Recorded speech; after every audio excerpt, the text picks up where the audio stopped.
Continuamos con la charla de diseño de procesos. Específicamente vamos a tratar en esta cápsula sobre el tema que tiene que ver con las herramientas para la síntesis de procesos, particularmente la herramienta de integración energética.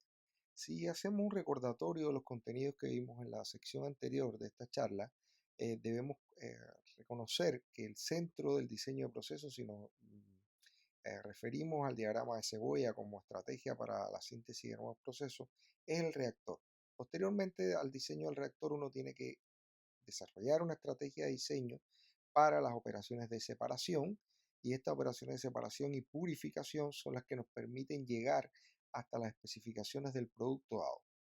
Y posteriormente el diseño de las redes de intercambio térmico asociado a nuestro proceso, que son redes que deben diseñarse de manera que se maximice el uso de la energía y se minimicen los costos de esta red.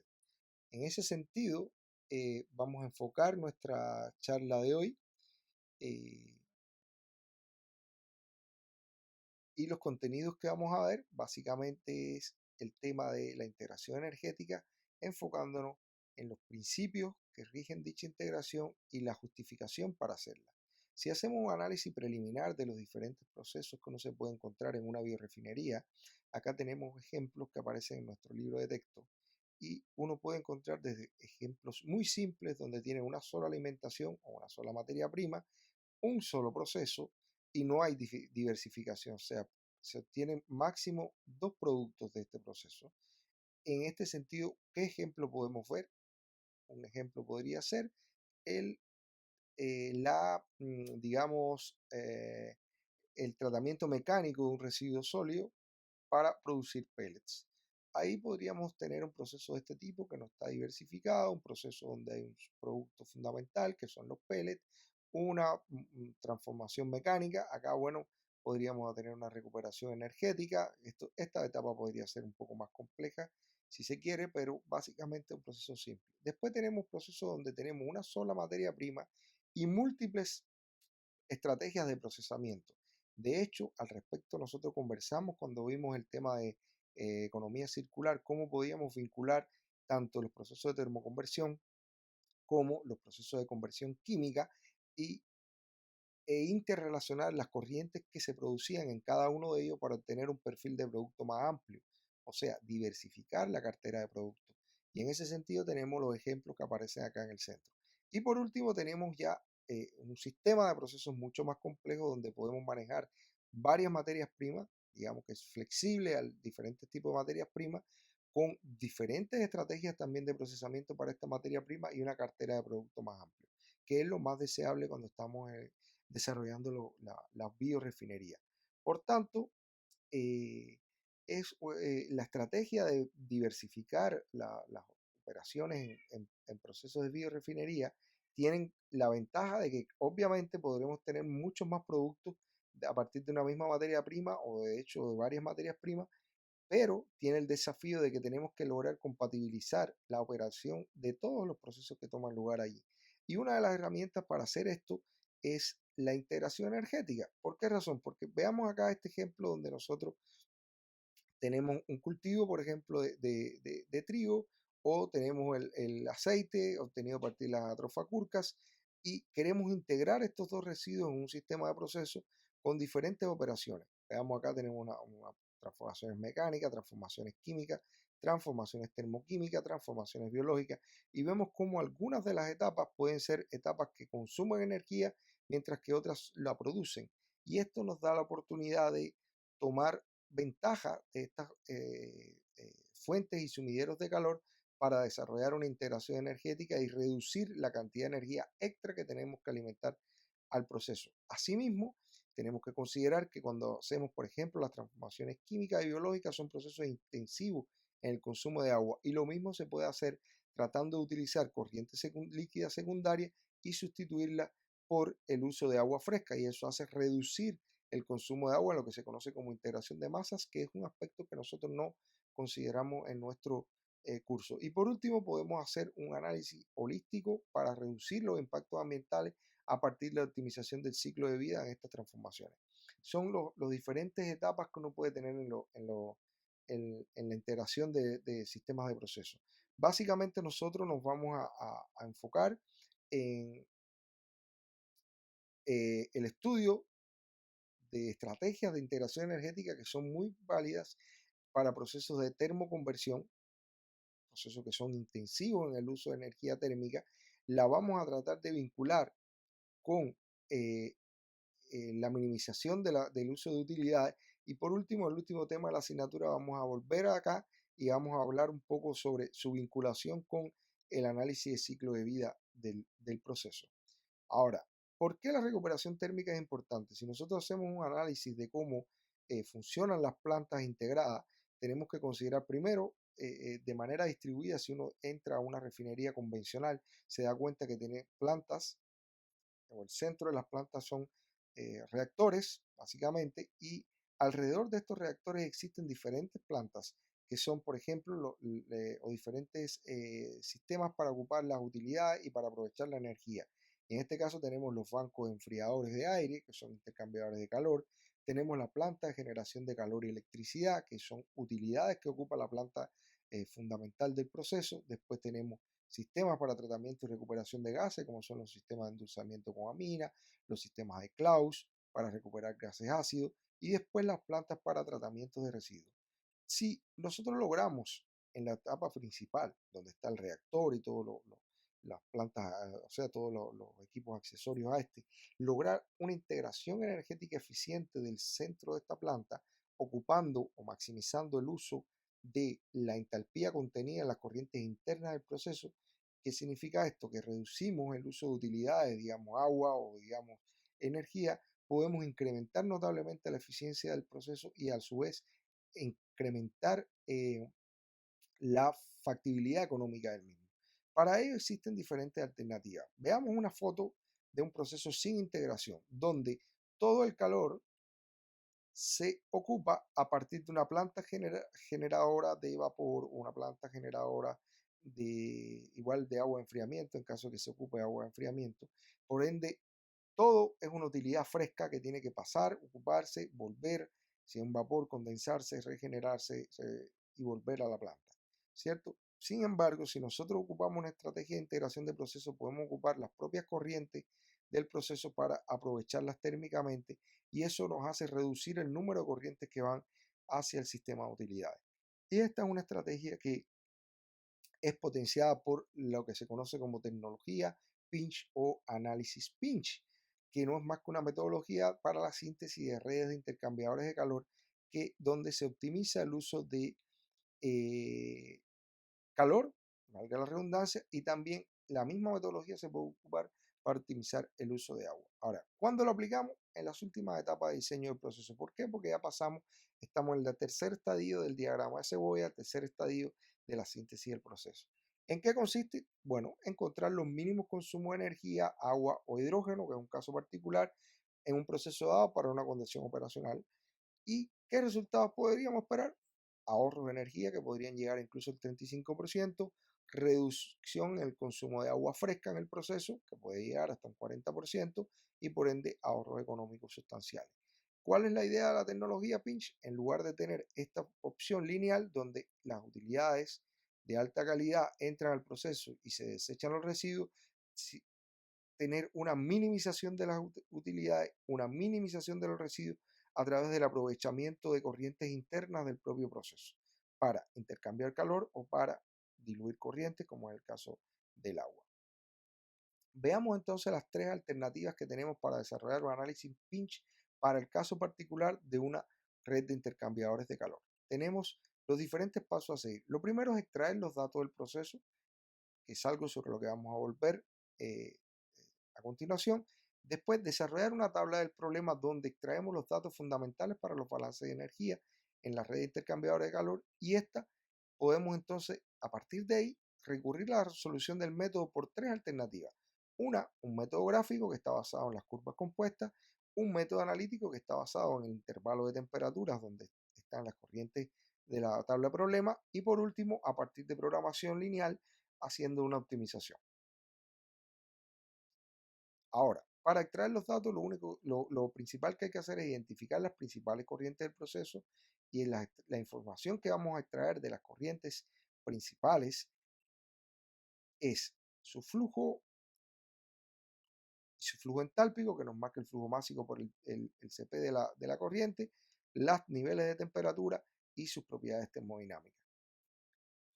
El método gráfico lo que hace es construir las curvas compuestas y la curva grande compuesta para un intervalo de temperatura mínimo dado. El método analítico lo que hace es construir una cascada de temperaturas para encontrar los mínimos requerimientos de utilidades, y el método de optimización lo que se hace es desarrollar un problema de programación lineal y resolverlo para la tabla problema dada. Durante esta parte de la charla vamos a manejar una serie de definiciones que es importante que ustedes conozcan, como es el caso de las corrientes calientes, que son aquellas que son una fuente de calor; las corrientes frías, que son las que son un sumidero de calor. Después tenemos las temperaturas inicial, que es la temperatura a la que está la corriente; la temperatura objetivo, que es a la que tiene que llegar esa corriente; el flujo de capacidad calorífica, que es CP mayúscula o MCP, que no es más que el flujo másico por la capacidad calorífica de la corriente; y por último la carga térmica, que no es más que el cambio de entalpía resultante en el proceso por un cambio de temperatura. Esas son las definiciones generales que vamos a manejar en esta parte de la charla. Una vez conocidos los conceptos básicos y entendiendo las diferentes alternativas que tenemos para llevar a cabo el proceso de integración energética de una red de intercambio de calor, vamos a ver algunos ejemplos cómo se aborda esto desde las diferentes formas que aparecen en la presentación. Vamos a ir desarrollando el mismo ejemplo por diferentes caminos para que ustedes tengan un ejemplo de cómo se hace. Posteriormente tienen que remitirse a la literatura de consulta para que puedan profundizar sobre todo en los aspectos que tienen que ver con el diseño de la red de intercambio de calor. Primeramente, ¿cómo extraemos los datos? ¿Cuáles son los tips que hay que seguir para extraer los datos y realizar de manera eficiente la integración energética de una red de intercambio térmico en una planta existente o una planta en las últimas etapas de su diseño? Bien, primeramente tenemos que considerar que si extraemos todas las corrientes del diagrama de flujo, lo más probable es que no se encuentren cambios en el diseño original. ¿Qué significa esto? Si tenemos que hacer todo el intercambio térmico con todas las corrientes existentes, lo más seguro es que volvamos a la misma cantidad de intercambiadores de calor con las mismas características del diseño. Después hay que considerar que las corrientes que se extraen son aquellas que se calientan o se enfrían, no las que están a una temperatura constante, y que además las utilidades no se extraen porque no tendría sentido. O sea, las utilidades se ponen al final del diseño de la red. Después hay que conocer cuáles son las temperaturas soft. ¿Qué significa esto? Son aquellas temperaturas que no son rígidas, sino que yo puedo variarlas en un rango considerable en el proceso y que me va a permitir flexibilizar el intercambio de calor en corrientes internas al proceso.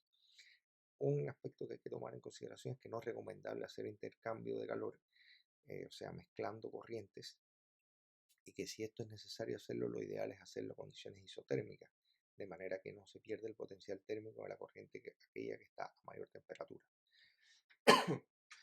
Las corrientes que requieran modificar la configuración de la planta deben dejarse fuera del análisis, porque esto implicaría costos demasiado altos y en muy pocas ocasiones se justifica hacer una modificación estructural de una planta solamente sobre la base de un ahorro energético a partir de una corriente. Ahora, ¿cuáles son las reglas de oro? Mantener el número mínimo de corrientes a extraer, esto es lo primordial, y considerar que las variaciones de entalpía, donde no hay cambio de fase, serían lineales con la temperatura. Es una aproximación, sabemos que la entalpía depende de la capacidad calorífica y esta a su vez de la temperatura, pero consideramos que en el rango de temperatura donde vamos a hacer el intercambio, esta variación se mantiene de manera lineal. Y así no nos tenemos que, o sea, simplificamos el análisis desde el punto de vista de los cálculos con respecto al balance de energía. Me faltó aclarar que cuando la corriente tiene un cambio de fase, no lo vamos a ver acá en la charla, pero lo que se hace es dividir en subsegmentos, dejando el segmento a cual la temperatura de cambio de fase tiene lugar, y ese segmento, el valor de entalpía es directamente el valor que de entalpía de cambio de fase de la sustancia o de la mezcla de sustancias en consecuencia. Ahora, una vez que extraemos los datos, veamos un ejemplo cómo procedemos. Veamos qué sucede. Miren, tenemos un ejemplo que está extraído del libro de Sider sobre el diseño de procesos integrados, donde aparece la siguiente tabla. Tienen dos corrientes frías, la C en inglés significa cold, por tanto son las corrientes frías, y las corrientes calientes. Pero, ¿cómo nosotros identificamos en una extracción de datos cuál es la corriente fría y caliente? Bueno, la corriente fría es aquella que requiere calentarse y la corriente caliente es aquella que requiere enfriarse. Significa que la fría es un sumidero de calor y la caliente es una fuente de calor.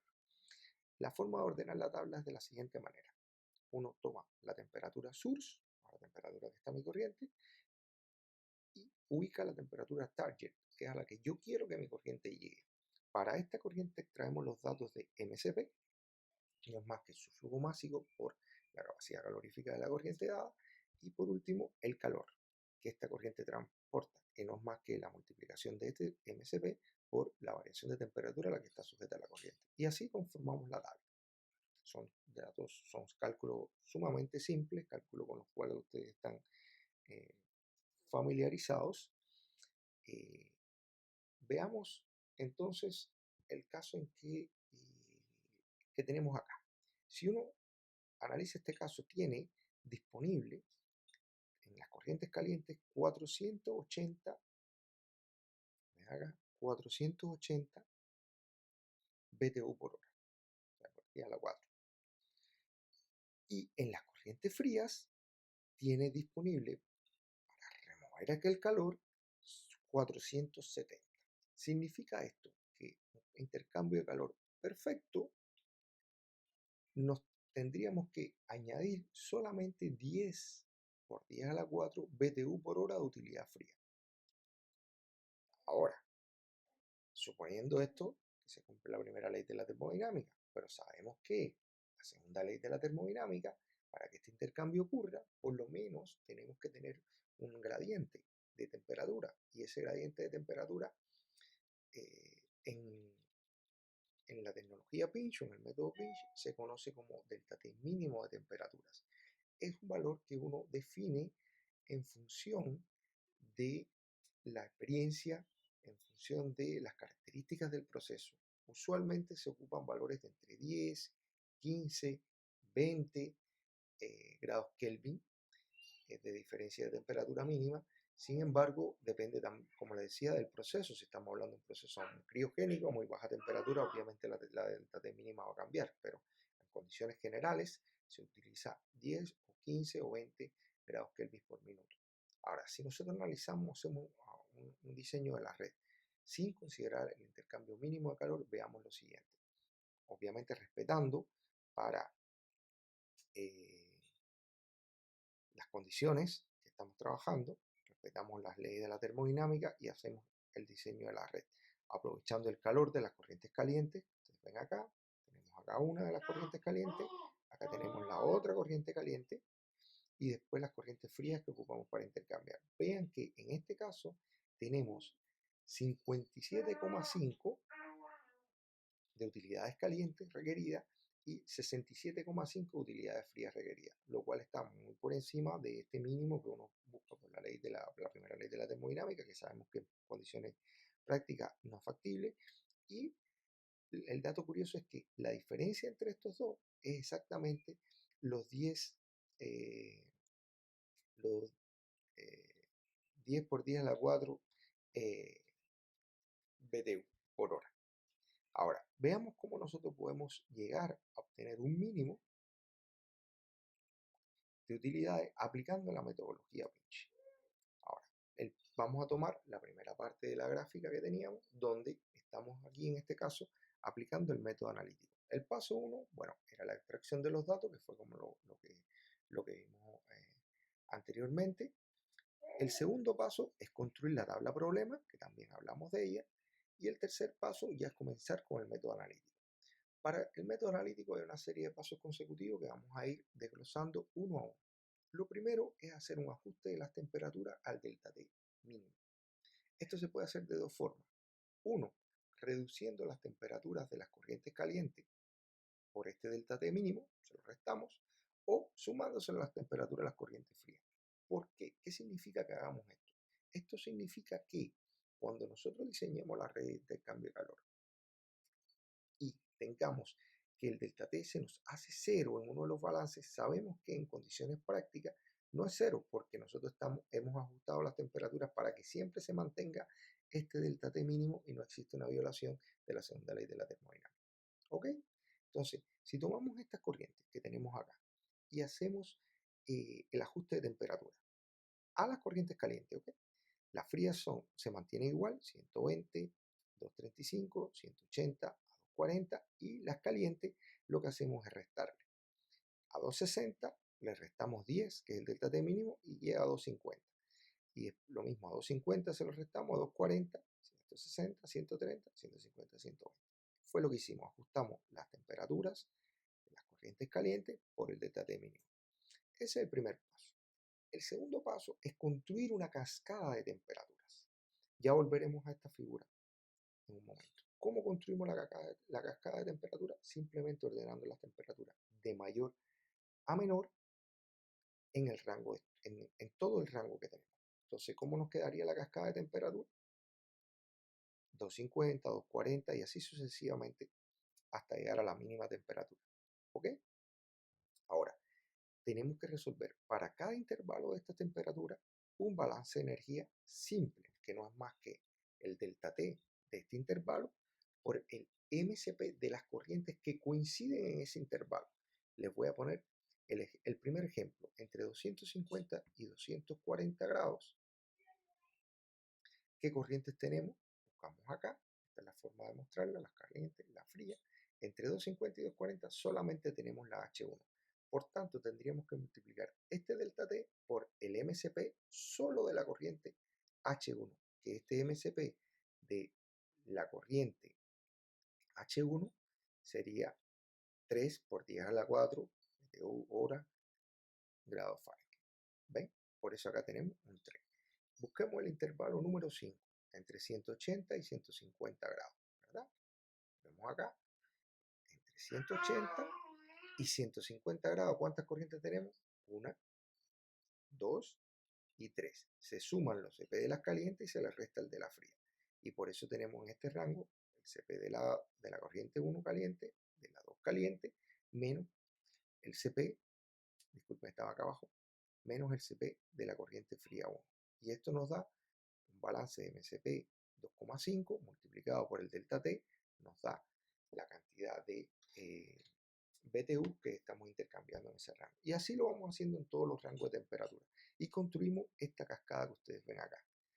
En un inicio nosotros no estamos adicionando ninguna utilidad y vamos a ver cómo nos queda. En el rango 1 tenemos un delta H 30, el residual es 30.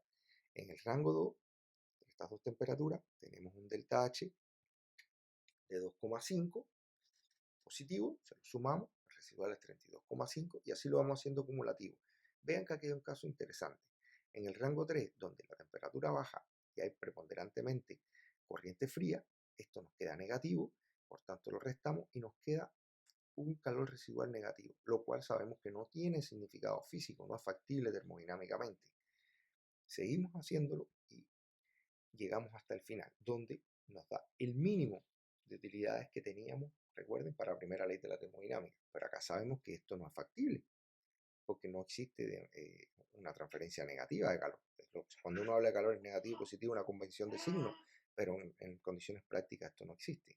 Entonces, ¿cómo lo resolvemos? Bueno, tenemos que adicionar una cantidad de vapor igual a esta cantidad de calor negativa para anularlo en este punto. Y como mínimo tener calor cero acá. Entonces, lo que hacemos es añadir este valor como calor que viene con el vapor, ajustamos toda la cascada de entalpías y nos damos cuenta que en este punto, a 180 grados, tenemos cero calor intercambiado. ¿Qué significa esto? Que las dos corrientes se juntan en ese delta T y no hay intercambio de calor. vean que aquí, en este punto donde no hay un intercambio de calor, es el que se conoce como punto pinch. Para el punto pinch se define una temperatura pinch para las corrientes frías y una temperatura pinch para las corrientes calientes. Muy sencillo de hacer. Para las corrientes frías, la temperatura pinch es 180 grados Celsius. Y para las corrientes calientes, que son las que nosotros habíamos ajustado con un menos 10 grados Celsius, ahora se lo sumamos y sería 190. Y garantizamos que en este punto puede existir intercambio de calor con el delta T mínimo que nosotros habíamos considerado. Y así tenemos los valores mínimos de calor que viene con el vapor y calor que hay que remover con agua de enfriamiento. ¿Se dan cuenta? Aquí hay un resumen de lo que veníamos hablando. Acá no tenemos ningún ajuste. Posteriormente lo ajustamos con 50 para la corriente caliente. Encontramos el punto pinch a través del cual no hay intercambio porque todo el calor que se intercambia a través del pinch tiene que reponerse o extraerse con una corriente de utilidades. ¿Cuál era el diseño original de la red? Esta que teníamos aquí. Y en este diseño de utilidad original de la red teníamos 7,5 por 10 a la 4 más BTU que para el diseño mínimo, donde la temperatura pinch caliente 190 y la pinch fría 180. Y el paso siguiente es tener o graficar, mostrar gráficamente las corrientes. Al lado derecho tenemos el lado frío del pinch y al lado izquierdo tenemos el lado caliente del pinch. Las temperaturas calientes intercambian a 190 grados y las temperaturas frías intercambian a 180.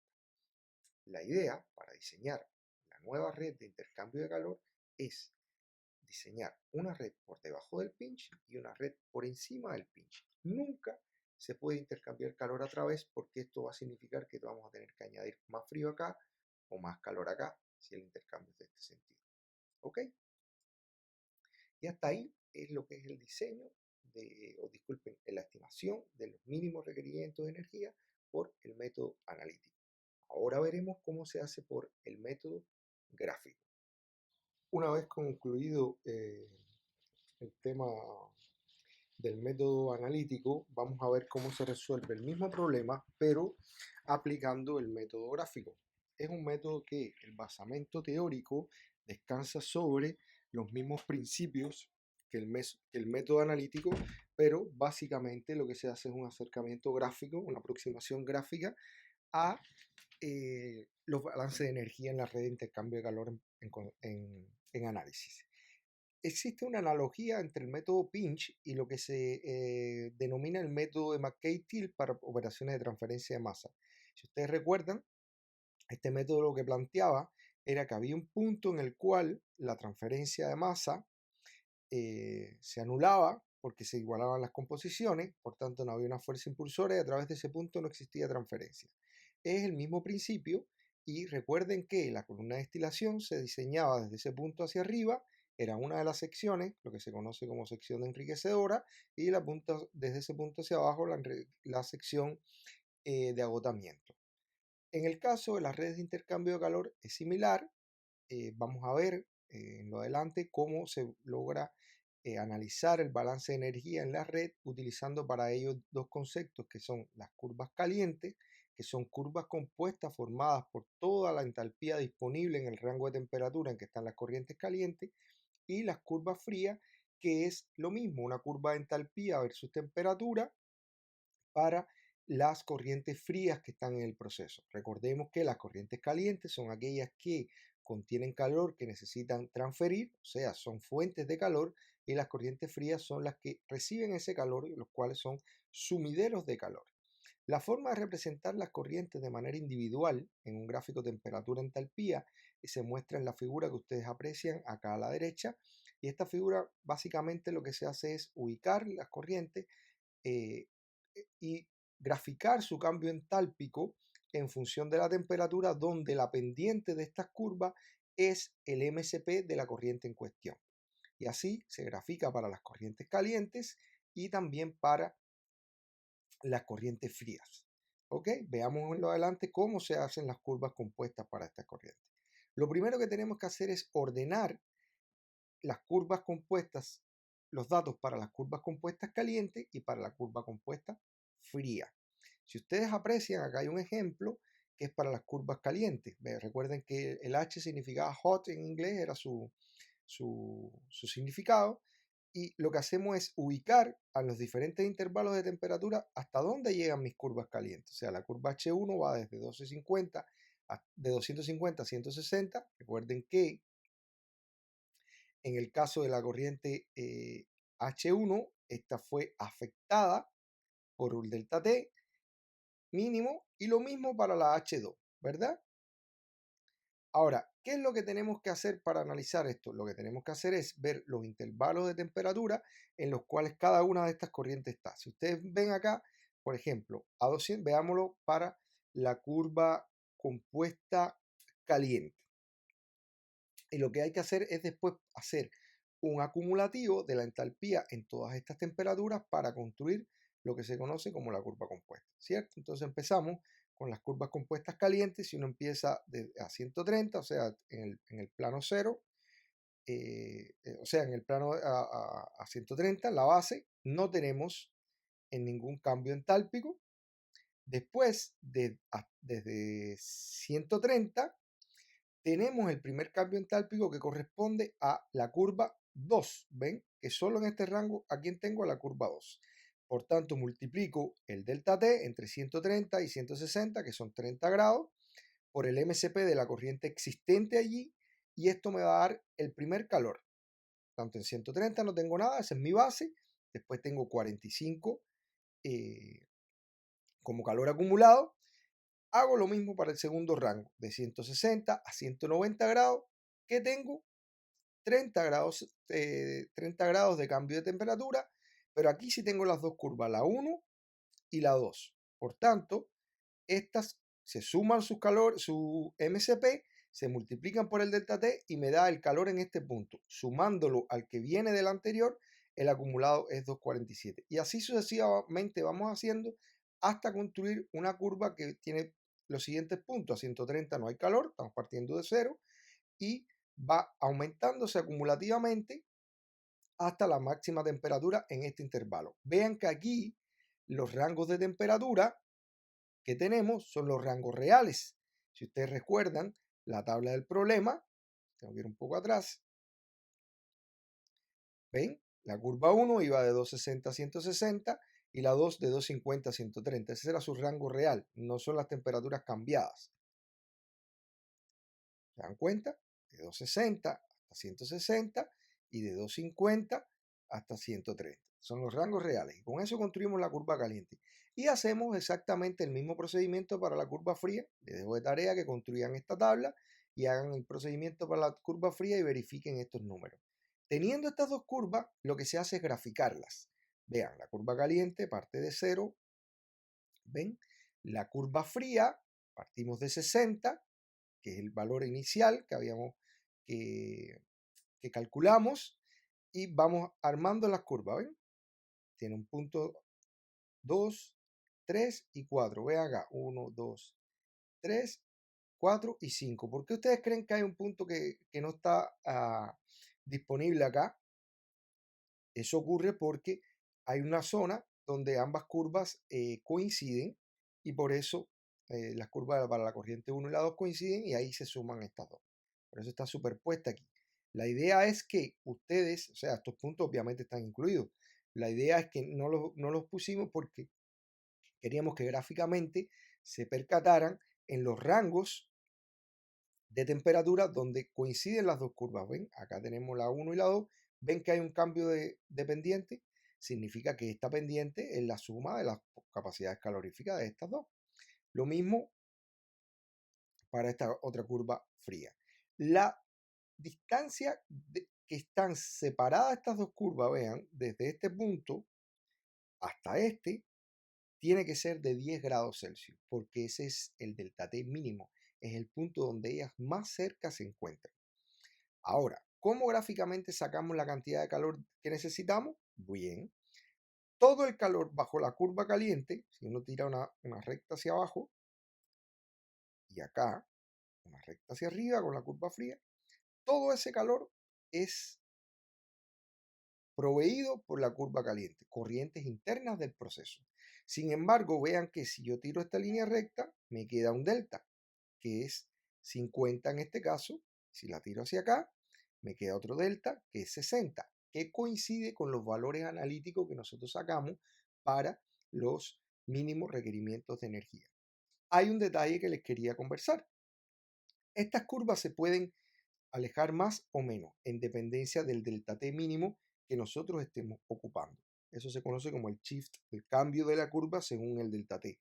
Y nótese que en la medida que estas curvas van a estar más lejos, mayor va a ser el calor que yo voy a tener fíjense, que voy a tener que suministrar para balancear mi sistema. ¿Cuál es? Uno diría, bueno, no tiene lógica alejarlas, pero sí, porque si en la medida que mi delta T es más grande, el área de transferencia de calor que yo requiero en mis intercambiadores de calor es más pequeño. Y eso hace que se convierta en un conflicto matemático que se resuelve por optimización usando una función de minimización de costos de la red de intercambio de calor. Bien, estas son las dos curvas, la curva compuesta caliente, la curva compuesta fría. Estas dos curvas me permiten obtener los mínimos requerimientos de utilidades. Yo puedo con estas curvas construir lo que se conoce como gran curva compuesta o curva compuesta grande, como quieran llamarlo. Se lo encuentran así en la literatura indistintamente. Y no es más que una construcción de la entalpía de las dos curvas, la caliente y la fría. Vean acá, está representado gráficamente, muy fácil su comprensión. Y la utilidad que tiene la curva grande compuesta es la siguiente. Hay un punto donde toca el eje X, el eje Y, disculpen. En este punto es donde el delta T mínimo, donde está el delta T mínimo, donde está el pinch. Lo único que se hace acá es cambiar las temperaturas, hacer un shift, lo mismo que hicimos al inicio, ¿recuerdan? Lo mismo, para que se anule el delta T y lograr tocar este punto. ¿Por qué es importante? Porque toda la que está encima del pinch que requiera de utilidades, ven, acá, por ejemplo, en este caso, todo lo que hay acá requiere utilidades. Y hacia abajo igual. Nosotros lo que podemos hacer es escoger diferentes tipos de utilidades. ¿A qué me refiero? Si ustedes tienen el punto pinch y por encima de él requieren toda esta carga térmica de utilidades. Si ustedes lo hacen, por ejemplo, con un vapor a alta presión, como es el caso que hay aquí, es una utilidad más cara que si la hacen con una mezcla de vapores de alta presión, vapores de media y vapores de baja presión, en función de los rangos de temperatura en los que esté operando. Lo mismo por debajo del punto pinch. Uno puede ocupar agua de enfriamiento hasta un punto dado y después ocupar un ciclo de refrigeración. La idea es ocupar esta curva para tratar de optimizar y de minimizar los costos en los que uno incurre por concepto de utilidades. Les dejo de tarea que estudien el ejemplo 10.3 del capítulo 10 del CIDER. Ese capítulo está disponible en el ADEGA, en el material complementario a este tema del curso, y que resuelvan ese ejercicio en Excel y puedan construir las curvas compuestas y la curva grande compuesta. También el Excel donde yo resolví ese ejercicio está en su material complementario, que lo pueden consultar si van teniendo alguna duda y posteriormente podemos ver las dudas más adelante en los espacios de consulta de la asignatura. Hasta aquí el tema de la parte gráfica de cómo resolver las curvas compuestas. En resumen, los segmentos rectos de una curva compuesta corresponden a un CP constante donde confluyen dos corrientes. El CP es la suma del CP individual de cada una de estas corrientes. La curva compuesta caliente siempre está por encima de la fría, porque es la que transfiere calor. La sección entre la curva caliente y la curva fría representa la cantidad de calor a recuperar. Cualquier exceso o defecto en los extremos de esta curva hay que reponerlo con utilidades. Las curvas están más cerca una de otra en la posición del punto pinch, que le corresponde al delta T mínimo de temperatura. El mínimo requerimiento de energía se puede alterar shifteando, cambiando esta curva de posición usando un delta T mínimo diferente, y pueden existir incluso casos donde no aparezca un pinch y esto significa que no se requieren utilidades para suplir las necesidades del proceso. ¿Por qué? Porque toda la curva caliente está por encima de la fría. ¿Ok? Hasta ahí es lo que tiene que ver con las curvas compuestas calientes y la curva compuesta fría. La gran curva compuesta, a modo de recordatorio, le menciono que se puede ocupar para distribuir las diferentes utilidades según su grado de calidad por el rango de temperatura en que son necesarias y con eso minimizar los costos en que uno incurre por ese concepto. Hasta aquí el método gráfico. Le dejamos de tarea esta literatura y vamos a proceder con el método que está basado en los principios de optimización, fundamentalmente programación lineal. El uso de la optimización para resolver problemas de ingeniería es muy difundido. O sea, uno puede aplicar optimización en diferentes estadios del desarrollo de un proyecto. Uno puede aplicar la optimización considerando para ello diferentes criterios de efectividad. Cuando menciono criterios de efectividad me refiero a funciones objetivos de costo, funciones objetivos de minimización de impactos ambientales, funciones objetivos que están relacionadas con minimización, por ejemplo, del uso de agua en un proceso. Sobre esta base existen muchos métodos también de optimización y la selección del método más adecuado depende de las características de la función objetivo.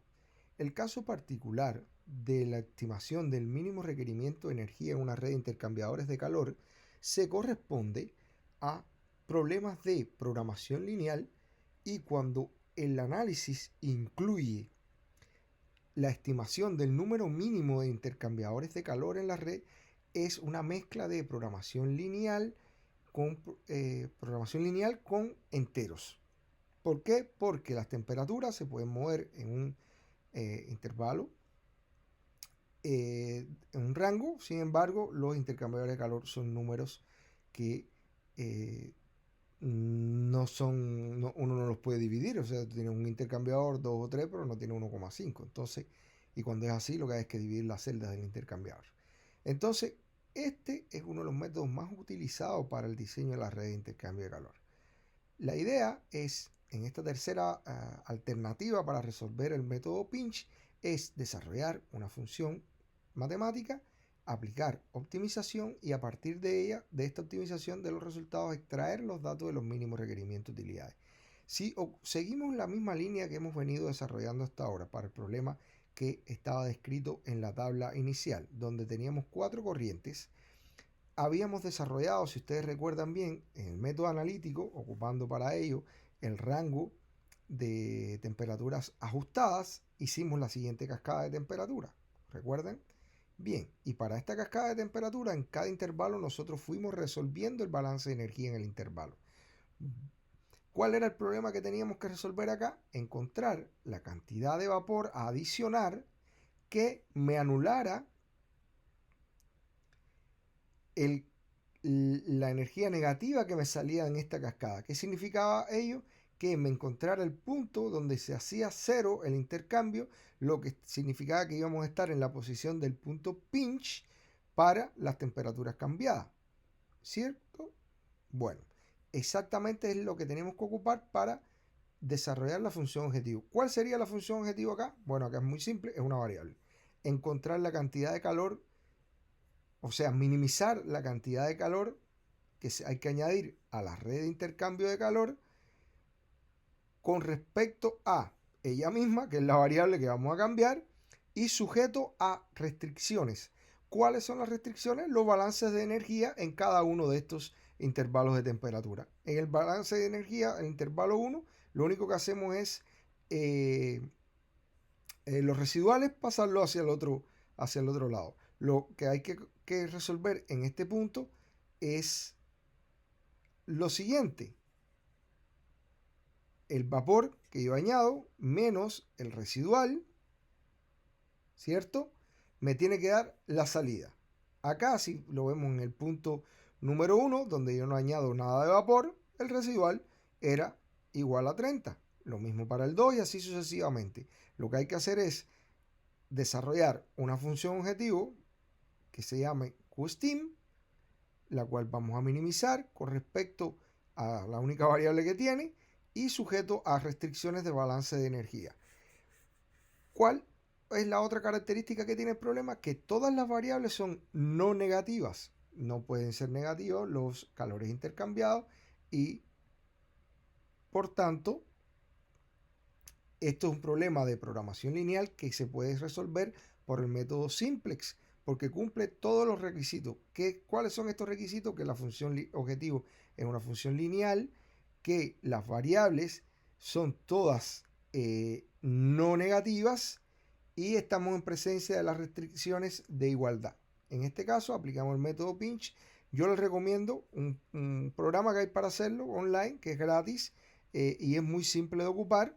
Y si nosotros aplicamos con el PHP Simplex a esta fórmula, a esta formulación de la función objetivo, llegamos a los siguientes resultados. Esta es la última tabla del Simplex. No voy a entrar a describirlo porque sería extender un poco más el tema, escapa del objetivo de esta charla, pero es la tabla que se construye el Simplex donde los resultados finales están acá. La función, el valor de la función en su óptimo es 50, el Q-Steam es 50 y el Q de enfriamiento con agua es 60. Vean que son los mismos resultados que obtuvimos cuando nosotros resolvimos por los métodos analíticos y por el método gráfico. Le dejamos de tarea que estudien el capítulo 10 del CIDER, donde aparece además de la descripción de este programa de programación lineal para los mínimos requerimientos de utilidades, viene el algoritmo que hay que ocupar para estimar el número de intercambiadores de calor en una red de intercambio térmico. Para esto existen varias reglas, ahora simplemente le voy a dar un avance de ellas. La primera regla es la ruptura de lazos. Cuando uno ubica 4 intercambiadores de calor que hacen un lazo, la idea es dejarlo en 2, romper este lazo porque no tiene sentido en la red. También uno puede incluir split de corrientes. ¿Qué significa esto? Con una corriente que tiene mucho flujo térmico, yo la puedo dividir en 2 para suplir necesidades de 2 corrientes frías, por ejemplo, en el caso de que sea una caliente. Y así uno puede comenzar a hacer la optimización. Esto está muy bien descrito en el libro de CIDER, así que se lo dejamos de tarea para que lo estudien. Y para concluir esta actividad, tenemos una tarea grupal donde tienen los siguientes datos con respecto a un proceso. Tienen 2 corrientes frías, 2 corrientes calientes. Ustedes tendrán que ser capaces de identificar. Recuerden que las frías se calientan, las calientes se enfrían y tienen vapor disponible a esta condición y agua disponible a esta condición. La idea es que determinen los mínimos requerimientos de energía para esta red de intercambio, para la red de intercambio de calor que se puede formar aquí, que construyan las curvas compuestas caliente, la curva compuesta fría, la gran curva compuesta, que propongan una red de intercambio de calor para este problema. Y por último, lo que tienen que hacer es entregar la solución del problema en Excel. Ustedes lo ordenan según entiendan. Y un informe resumen sobre esto. El informe no tienen que hacer una descripción amplia del método, es simplemente mencionar que lo van a hacer por el método por cualquiera de los 3 que vimos en la charla hoy, método tal. Yo les recomiendo que lo hagan por el método gráfico porque le están pidiendo las curvas compuestas y demás, así que ya lo hacen por ese método. Y para proponer la red de intercambio de calor tienen que estudiarse individualmente el capítulo 10 del Warren CIDER, donde pueden ver los detalles de cómo se elabora una red de intercambio de calor. No es necesario que hagan un algoritmo de optimización, ni mucho menos, pero sí que resuelvan esta actividad que le estamos pidiendo. La fecha de entrega y el espacio para subir los archivos ya está disponible en la plataforma ADECA. Hasta aquí es el último espacio que teníamos en la charla de hoy para discutir sobre estimación de los mínimos requerimientos de energía en redes de intercambio de calor en procesos. Recuerden que esto es muy relevante para procesos de biorefinerías, sobre todo las biorefinerías de energía.